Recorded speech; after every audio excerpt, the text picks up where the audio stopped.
is Screw it up. I think changed most. That Cry Macho. Okay. I don't deserve this. To die like this.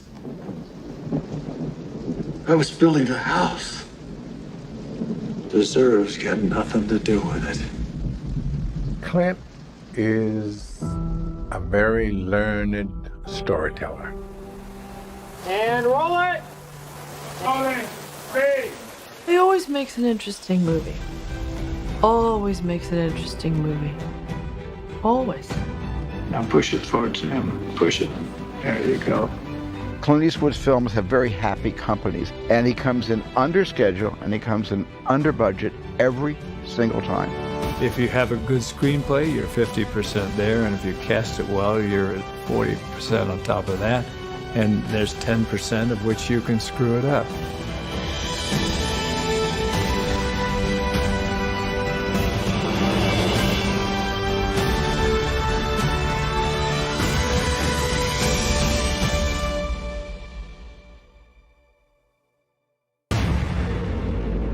Go ahead. Make my day.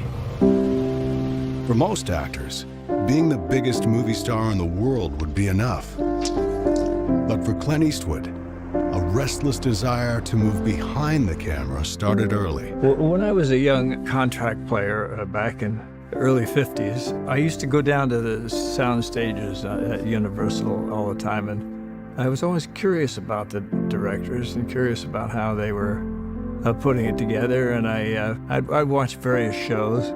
Finally, one day I started thinking, I had to try this myself. Eastwood's break into directing came in the form of a low-budget thriller set in his beloved Carmel, California. I knew Clint as a humongous movie star, just this international icon. And what changed me completely, and I think changed most of the rest of Hollywood, was when all of us saw Play Misty for me and realized that there was a storyteller, not just an actor, whose job it was to tell someone else's stories. With Play Misty for Me serving as his auspicious debut, Eastwood began a directing career firmly rooted in classic American cinema. You know, he is a kind of a throwback to the old days of movie making. You know, the thing about Clint Eastwood is his films are put together in a much more old-fashioned Hollywood style. that style is gone. It's not there. The last link, I think, is with Eastwood. Clint has been very fortunate in that he has an arrangement with Warner Brothers. And over the years, because of his star power, he's used that power to do the kinds of movies that he wants to do. $1 Million Baby, it's just, you know, that's not the kind of movie that a studio would make. If I was thinking straight, I'd go back home, find a used trailer, buy a deep fryer and some Oreos. The problem is, this is the only thing I ever felt good doing. If I'm too old for this, then I got nothing. That enough truth to suit you? I think on the inside, he's gripped with a passion to tell these stories.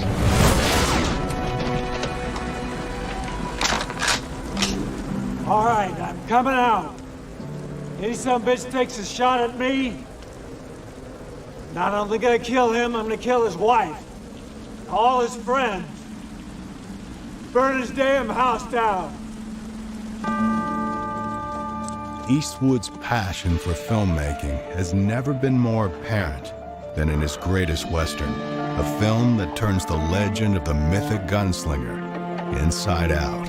Unforgiven was really the film that made me think, my God, this is a great artist. No, don't tell nobody.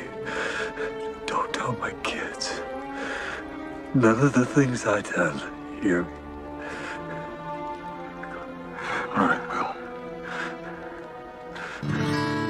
Although not technically a Western, Cry Macho gave Eastwood the opportunity to revisit some familiar terrain, both geographical and emotional. The thing that everybody loves to see is Clint in a cowboy hat and on a horse. He hasn't been on a horse since Unforgiven.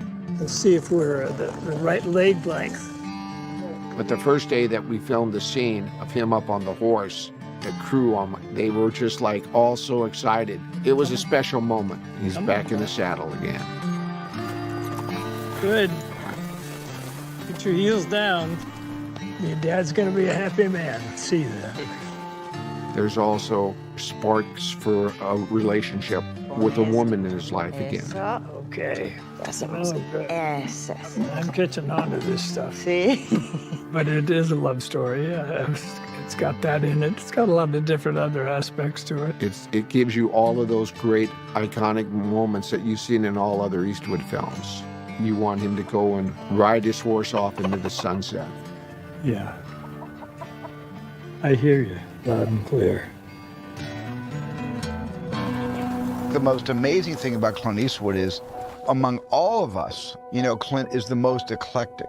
He's a chameleon in that he adapts to the book or to the screenplay, so he changes up.